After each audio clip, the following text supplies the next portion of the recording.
This is a 71 Arctic Cat Puma 440. Here's when it was first registered. Here's when it was last registered. And that's about the last time it was run as well. Pulled it out of a storage unit.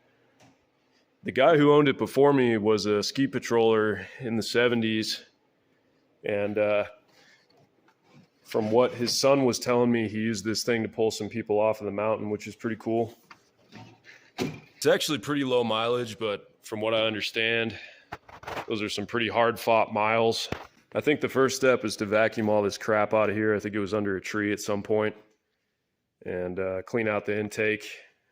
Maybe throw a little premix in the jugs and see if it'll crank over.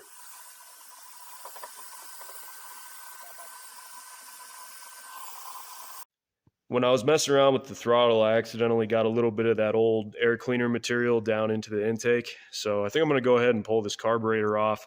You can see down in there how much crap ended up in this intake. But I'm thankful. It looks like it's actually got reed valves or something that blocked it. You can see, for whatever reason, this snowmobile doesn't have a VIN tag on it, but you can see right here on the motor, it's a Sachs SA2 440, 436 cubic centimeters. And the carburetor here, you can see it's a Walbro, and it's a WD1-1. Let's see what the plugs look like. Honestly, this is probably the original set of plugs if I were to guess. Check that out. When's the last time you saw a Bosch plug that was actually made in Germany? I can see like some normal carbon buildup on the top of the pistons, but I don't see anything alarming.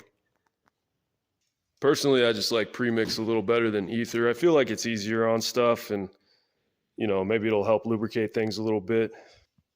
All right, each jug just got a little bit. Let's see what it sounds like when I turn it.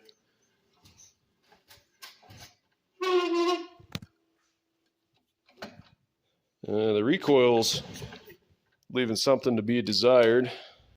I was able to coax it back in by hand, but yeah, you can tell that spring's probably been wound in the same position since Jimmy Carter was still in office. That's crazy. I just noticed that when the key got lost, it was actually left in the on position. I'm not going to check for spark. I'm just going to throw the plugs back in, put a little more premix in the throat hole there, and see if it cranks.